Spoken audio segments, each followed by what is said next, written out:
Bago natin simulan ang kwentong ito, shoutout ko muna yung mga nag-renew ng badge na sina Ryzen Yumi, Josh Gavaran, Baby Pusit, Vince Cortez, Dark Sinister, at kay Ian Lacrete. Maraming salamat po sa inyo. Simulan na natin to. Sisigaw na sana si Kuya Diga para bigyang babala yung tatay niya nang biglang may binanggit na salita yung tatay niya. Maniwala kayo o hindi, isang salita lang yon. Pero yung dalawang babaeng sumusunod sa kanila, nagmistulang mga bato at bigla na lang itong nanigas. Sinabihan siya ulit ng tatay niya na wag na wag lilingon sa likod. Dahil kapag lumingon siya, kung ano man yung nakita niyang nakasunod, makakagalaw ulit yun.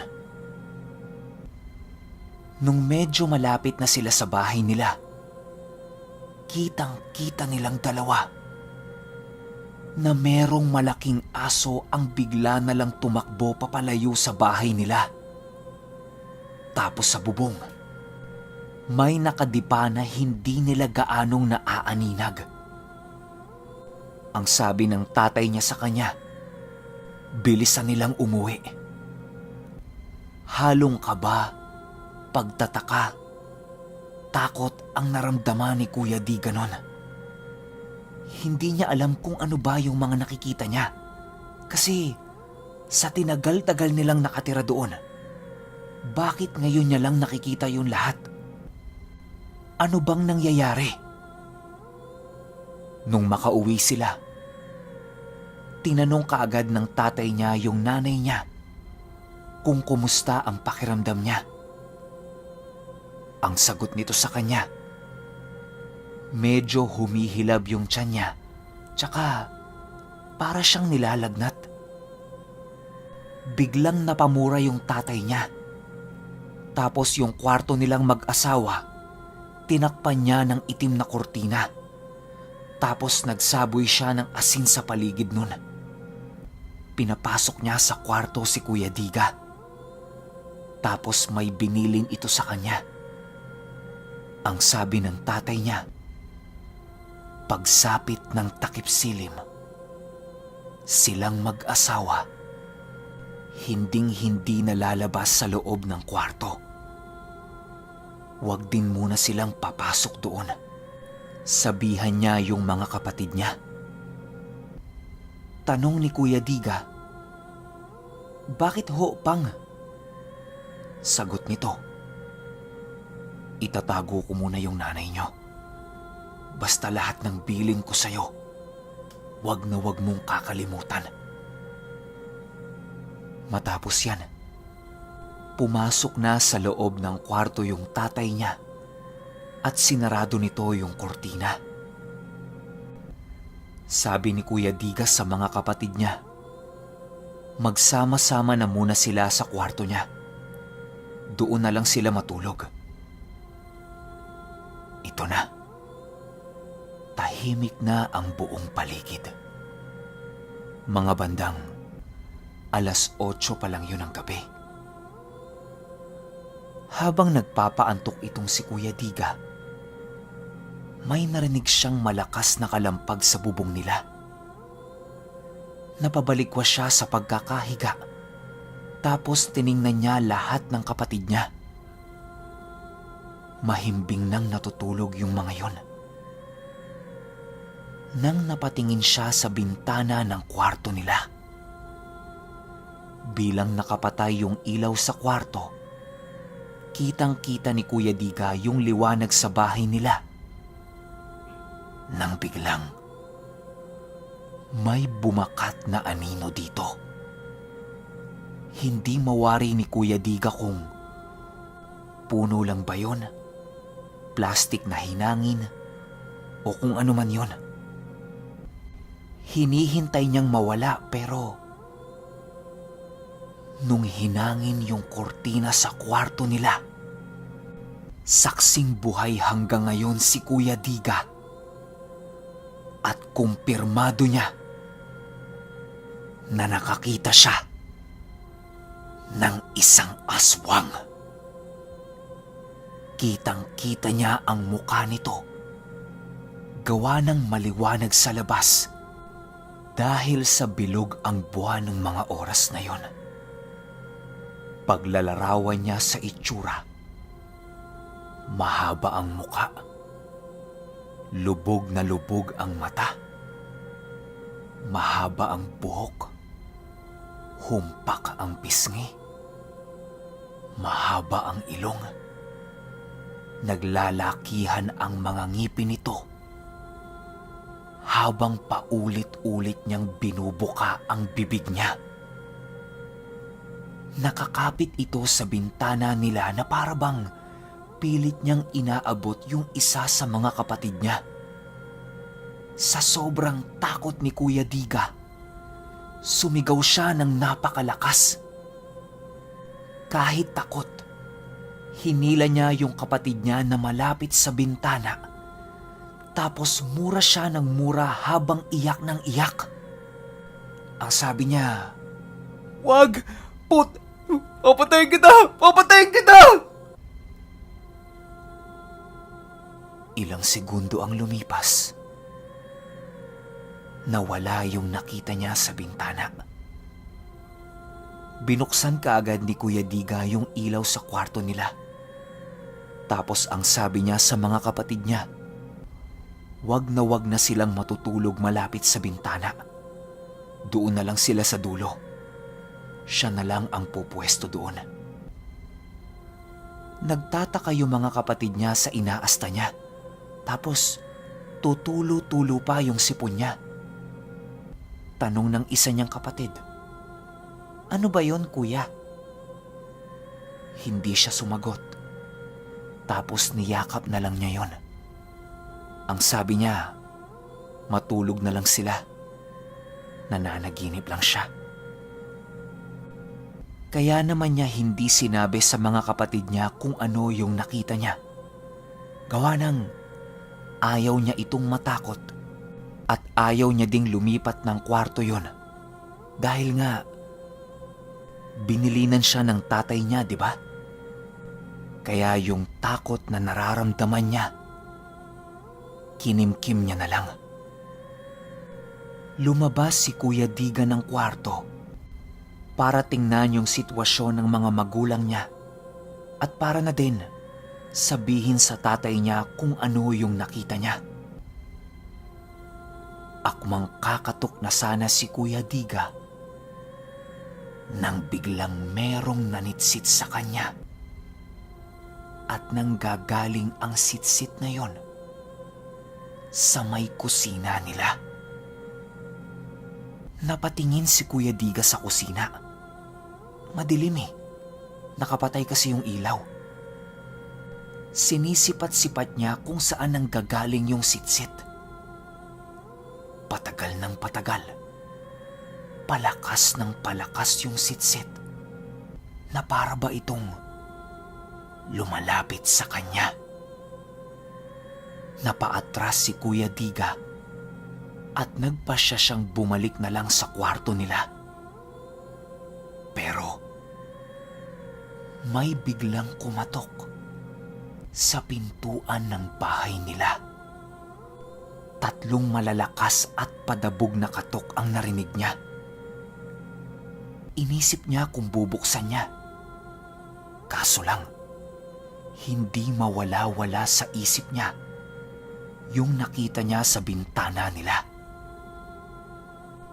Lalapit na sana si Kuya Diga sa pintuan nila para buksan ito nang may narinig siyang bumulong sa kanya na, "Wag!" Ramdam na ramdam ni Kuya Diga yung lamig ng hangin na yon sa tenga niya. At nanggaling yon sa bandang kusina nila. Dito na napatakbo si Kuya Diga pabalik ng kwarto. Nagtalukbong na lang siya ng kumot dahil sa takot. Paano ba naman? Sunod-sunod yung nakita at naramdaman niya eh. Kahit naman siguro kayo, di ba? Pinilit na ni Kuya Digang matulog pero may mga nangungulit pa rin sa kanya na nasa labas ng bintana.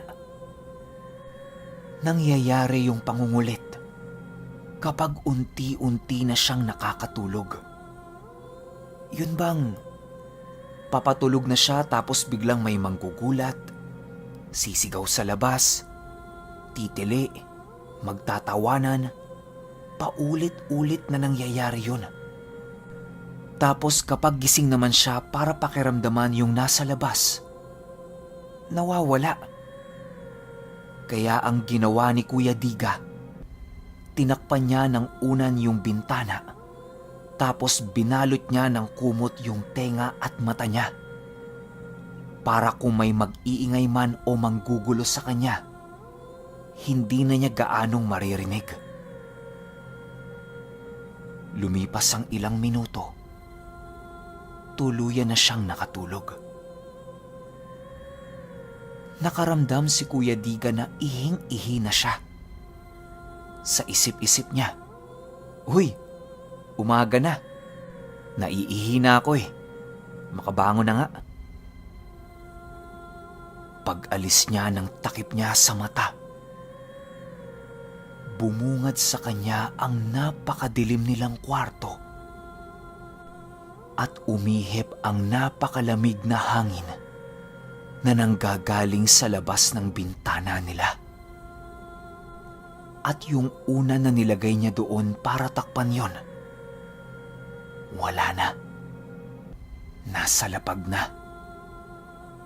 Gustuhin mang tumayo ni Kuya Diga para umihi, hindi na niya ginawa dahil meron na namang hindi kaaya-ayang anino ang nakaharap sa bintana nila habang nararamdaman niyang nakatitig ito sa kanya. Ang pinakapwede na lang niyang gawin ngayon ay buksan yung ilaw ng kwarto. Pagtayo ni Kuya Diga, nilingon niya ulit yung nasa bintana na dapat hindi na niya ginawa. Nakita niyang may mahabang buhok ang nakapasok sa loob ng kwarto nila at nagkokorte na itong tao. Nanigas na ang buong katawan ni Kuya Diga nun. Wala na siyang ibang magawa kundi tumitig na lang dito. Hindi na rin niya magawang buksan ang bibig niya para sana sumigaw. Nung nagkorteng tao na ito, unti-unti itong naglakad papalapit kay Kuya Diga. Hinawi ang buhok niya at nakita ni Kuya Diga yung mukha nito na naglalagas-lagas na, tapos mahahaba at ang lalaki ng mga ngipin. Inangat nito ang isang kamay niya at bigla na lang isinaksak sa tiyan ni Kuya Diga. Ramdam na ramdam ni Kuya Diga yung sakit at yung pagkakabaon ng kuko sa katawan niya. Wala na. Nandidilim na ang paningin niya at para na siyang hihimatayin. Yung init ng dugo na lumalabas sa katawan niya, unti-unti na ring bumababa papunta sa hita niya. Ang nakakapagtaka, sa patuloy na pag-agos ng dugo niya sa hita niya, nawawala naman yung sakit na nararamdaman niya sa tiyan niya. Tapos, gumagaan din yung pakiramdam niya nun. Nakakahinga siya ng maluwag. Habang nakaluhod siya sa sahig, may mga pumapalibot sa kanyang mga itim na anino na tawa ng tawa na para siyang inaasar. Nawala ang lahat ng yon nang batukan siya nung pinakamalaking anino. Pagmulat ni Kuya Diga, sobrang dilim at sobrang init. Akala niya patay na siya. Tapos sa impyerno siya napunta. Nararamdaman niya na may gumagalaw sa ulo niya. Yun pala, inaalis ng isang kapatid niya yung kumot na nakapalibot sa mata niya. Tapos yung higaan nila, basang-basa ng ihi niya. Tama kayo nang narinig. Lahat ng naranasan ni Kuya Diga nung natulog siya na may takip yung mata niya, purong panaginip lang. Tapos ayun nga, naihi siya sa higaan nila. At yung mga kapatid naman niya, pinagtatawanan siya. Paano? Ang laking bulas na niya, iihi-ihi pa sa higaan. Pero laking pasasalamat ni Kuya Diga na panaginip lang lahat yun. Kasi kung totoo mang nangyari yun sa kanya, wala na. Patay na siya, di ba? Nagmamadaling nagpalit ng short si Kuya Diga at nilinis niya yung kwarto nila. Pagtapos niyan, tumakbo kaagad siya sa tatay niya para silipin ito sa kwarto. Paghawi niya sa kortinang itim, wala doon yung tatay niya at yung nanay niya. Tinanong niya sa mga kapatid niya kung saan ito nagpunta. Ang sagot lang ng mga yun sa kanya, hindi nila alam pero maagang-maagang umalis yun ng bahay. Buong maghapon naghintay si Kuya Diga sa pag-uwi ng tatay at nanay niya. Mga bandang 3:00 o 4:00 na yon ng hapon. Kakatapos lang nilang magmeryenda. Habang nasa loob sila ng bahay, meron na lang biglang kumatok. Akala nila yung nanay at tatay na nila. Pero hindi. Pagbukas ni Kuya Diga ng pintuan, bumungad sa kanya ang isang grupo ng kalalakihan. Tansya ni Kuya Diga, 4 o 5 lalaki yun. Tapos may kasamang 2 matandang babae. Yung itsura ng mga yun, parang mga magsasaka. Mukha ngang galing pa ng bukid eh. Yung nasa pinakaharap ng pintuan, nagtanong sa kanya na kung pwede sana paupuin nila sa loob ng bahay yung kasama nilang matanda. Kasi malayo na ang nilakad nila. Nanginginig na ang tuhod ng matanda at hirap na din ito sa paglalakad. Sabay banat nito ng, "Kung maaari sana, makikiinom na rin kami ng tubig." Tulala lang si Kuya Diga nun na parang hindi na niya kinokontrol yung katawan niya at minamanipula yung isip niya. Para bumalik siya sa wisyo, nagsabi siya doon sa lalaki na, Sandali lang ho Kukuha na rin ho ako ng bangkito para may maupuan po si Manang." Pumasok si Kuya Diga sa loob ng bahay nila para kunin yung bangkito. Nung inaabot na niya ito sa lalaki, nakita niya sa mukha nun na para itong banas na banas sa kanya at iritableng-iritable. Hinila ng lalaki sa kamay niya yung inaabot niyang bangkito. Sabay inabot doon sa matandang babae. Matapos yan, sinabi ni Kuya Diga na, Okay, kita-kits tayo sa Baso Part 3. Pero bago natin tapusin tong kwento, shout out muna natin yung random subscriber ko na nag-comment sa pinned comment ko na si Makayobabs TV. Maraming salamat po sa inyo. Kita-kits tayo bukas sa Part 3. Salamat ulit.